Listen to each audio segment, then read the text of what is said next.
Anthony, weekends of training. What have you seen from this group in preparation for the Colombia game Saturday?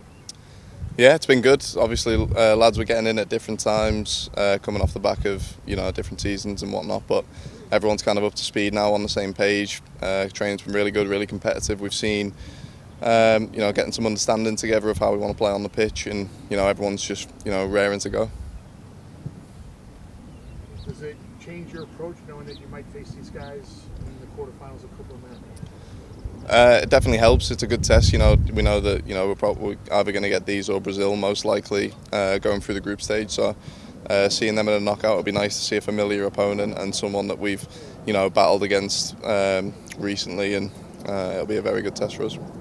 Yeah, what are the expectations? Because the message we've been hearing from Greg, from all of the players, is this is a building step towards 2026. But without taking that aside, what's the expectation? What's the goal in Copa America? Expectations from ourselves are high. We know we're a good group, we're good players, but results-wise, this is a major tournament, and if we want to change soccer in America forever, like we've been saying, what a better way to do that than to win this tournament. I don't see any reason in turning up to a tournament that you don't think you're going to win.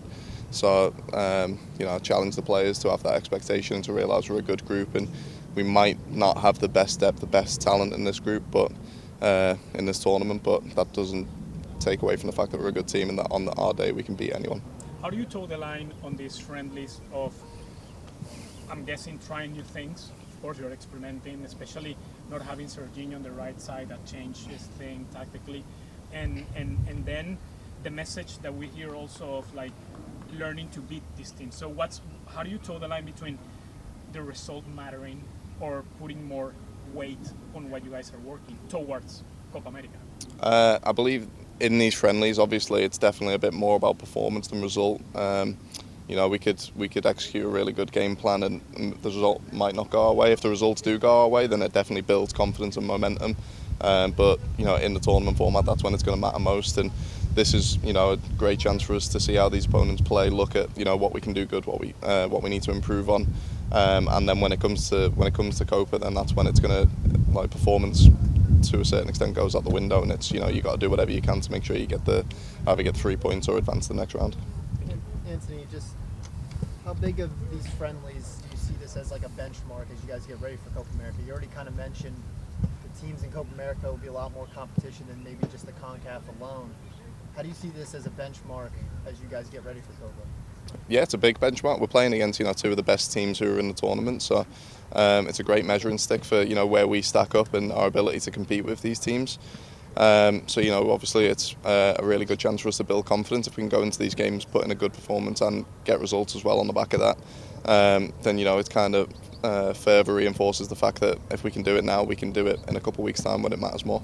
You also mentioned not making it just about the result. Is there something you specifically are trying to work on here during these friendlies to kind of get ready for Copa? Just mainly executing our game plan to how we see it. That might change in each game. Different tactical approaches and stuff. We're obviously going to tinker around with different strategies and whatnot to make sure that going into Copa we don't just have one way of playing, that we can adapt and react to whatever's thrown at us. Thanks, Anthony. Okay, go ahead, last one. We just learned that this game will be in the top 5 tickets sold for the U.S. men's national team in the DMV.